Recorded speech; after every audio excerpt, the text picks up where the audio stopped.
கிறிஸ்துவுக்குள் மிகவும் பிரியமானவர்களே, இயேசு கிறிஸ்துவினுடைய ஈடு இணையற்ற நாமத்தினாலே உங்கள் யாவருக்கும் என் அன்பின் வாழ்த்துக்களை தெரிவித்துக் கொள்ளுகின்றேன். இந்த சிறப்பான இந்த நாளிலும் ஆண்டவர் இயேசு எருசலேமுக்கு பவனியாக சென்ற இந்த சிறப்புமிக்க இந்த நல்ல நாளில் மகிழ்ச்சியோடு இந்த தொலைக்காட்சி வழியாக ஹோலி லேண்ட் டிவி தொலைக்காட்சி வழியாக உங்களை பார்ப்பதிலே நான் மட்டற்ற மகிழ்ச்சி அடைகின்றேன். ஆண்டவருடைய நாமத்தை மகிமைப்படுத்தவும் உங்களோடு சேர்ந்து கடவுளை நினைக்கவும் ஆண்டவர் ஒரு வாய்ப்பினை கொடுத்திருக்கிறார். இந்த வாய்ப்பை கொடுத்த இந்த டிவி தொலைக்காட்சியினுடைய இந்த ஊழியத்தை செய்து வருகிற அன்பு போதகர் அவருக்கும் என் மனமார்ந்த நன்றியை தெரிவித்துக் கொள்கிறேன். அன்புக்குரிய இறை மக்களே, ஆண்டவர் இயேசு எருசலேமுக்கு பவனியாக அவர் கடந்து போகின்றார். நீங்கள் திருமறையிலே படிக்கின்ற போது குருத்தோலை திருநாள் என்பது மிகவும் முக்கியமான ஒரு நல்ல நாளாகும். இயேசு தன்னுடைய வாழ்க்கையிலே மிக முக்கியமான ஒரு நிகழ்வு. கிறிஸ்தவ விசுவாச வாழ்க்கையிலும் நமக்கும் இந்த நிகழ்வு மிக முக்கியமான நிகழ்வு. அன்புக்குரியவர்களே, சிலுவை மரணத்திற்கு முன்பதாக இயேசு எருசலேமுக்குள் பிரவேசிக்கின்றார். அதுவரையிலும் பலமுறை அவர் எருசலேமுக்கு போய் வந்ததுண்டு. ஆனாலும் தன்னுடைய இந்த மரணத்துக்கு முன்பதாக இயேசு ஆண்டவர் எருசலேமுக்கு போகின்றார். எருசலேமிலே நடக்கின்ற ஒரு சிறப்புமிக்க நிகழ்வை தான் இந்த நாள் நமக்கு முன்குறிக்கின்றது. அன்பான இதை கேட்டுக்கொண்டிருக்கிற அன்புள்ளங்களே, ஒரு நாட்டினுடைய அரசன் அல்லது ஒரு நாட்டினுடைய ராஜா அல்லது ஒரு நாட்டினுடைய தலைவர் வருகிறார் என்று சொன்ன மாத்திரத்திலே பல்வேறு விதமான காரியங்கள் ஒழுங்கு செய்யப்படுகிறது. அவரை பாதுகாப்பதற்காக பாதுகாப்பு படைகள், அவரை வரவேற்பதற்காக வரவேற்பு குழுவினர், ஆங்காங்கே விளம்பரங்கள், விளம்பர பதாகைகள், இதையெல்லாம் நாம் பார்க்க முடிகின்றது. இங்கே ஆண்டவர் இயேசு எருசலேமிலே அவர் வருகின்ற போது அவர் கழுதையின் மீது பவனியாக வருகின்றார். அப்போது அங்கே என்ன நடக்கின்றது? ஜனங்கள் எல்லோரும் குருத்தோலைகளை கைகளிலே பிடித்து கொண்டு அவர்கள் ஆரவாரத்தோடு அவரை ஆர்ப்பரித்தார்கள்.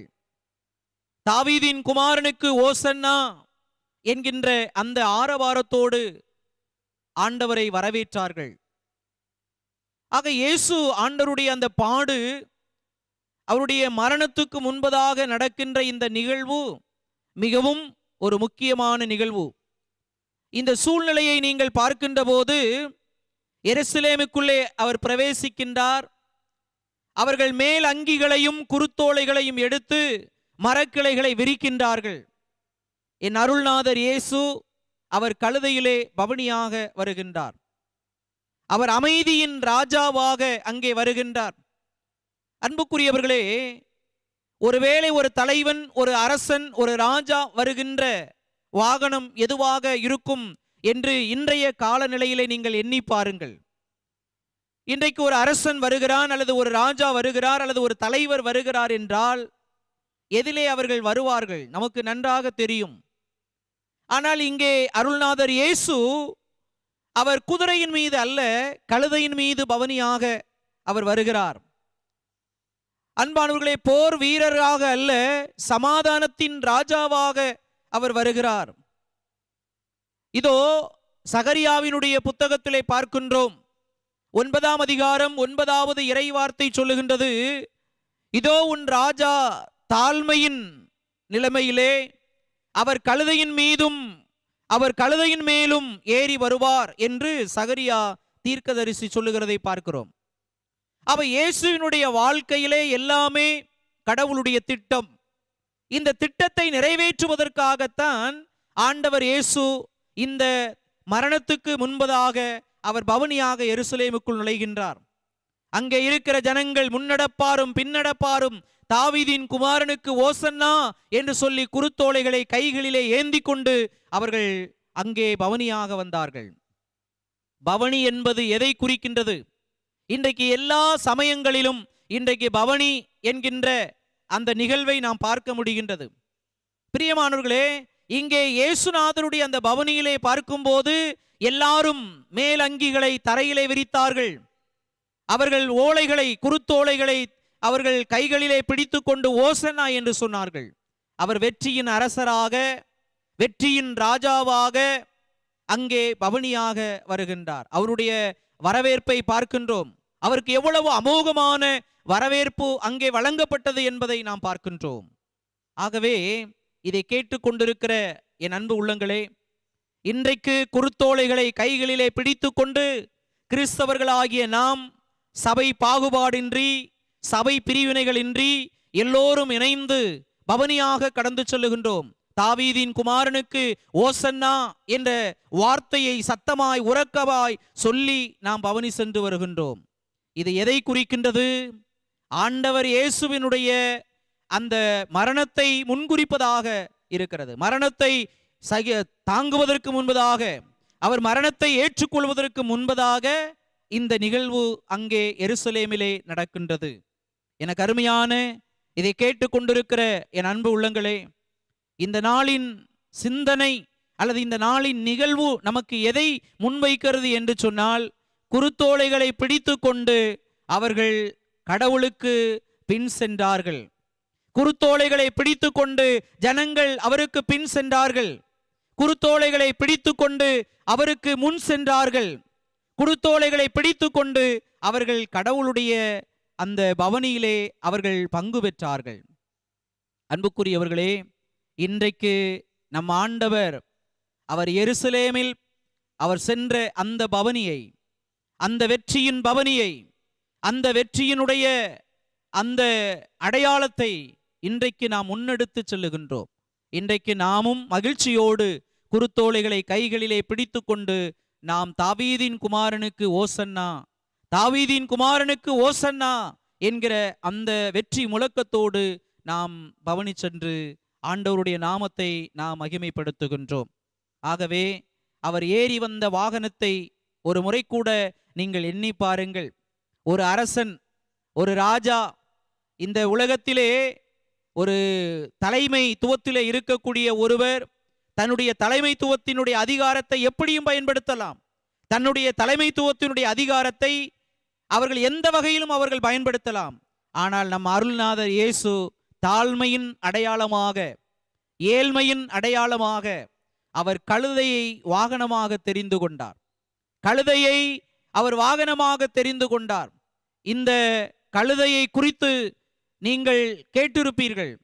கழுதை என்பது மிருக ஜீவன்களிலே யாரும் விரும்பாத ஒரு மிருகம் இந்த கழுதை. ஆனால் ஆண்டவர் அதை தான் தெரிந்து கொண்டார். அதை தான் தனக்கு வாகனமாக தெரிந்து கொண்டார். ஏழ்மையின் அடையாளத்தை காட்டுகிறது, தாழ்மையின் அடையாளத்தை அது காட்டுகிறது. தன்னுடைய தாழ்மையினுடைய, அதாவது முற்றிலும் தன்னை தாழ்த்துகிறதை நாம் பார்க்க முடிகின்றது. ஒருவேளை அவர் நினைத்திருந்தால் இன்றைக்கு அதிகாரத்திலே உள்ளவர்களெல்லாம் எதில் வருகிறார்கள் என்பதை நாம் அறிவோம். ஆனால் ஆண்டவர் அதை விரும்பவில்லை. அவர் தாழ்மையின் அடையாளமாக அவர் வருகின்றார்.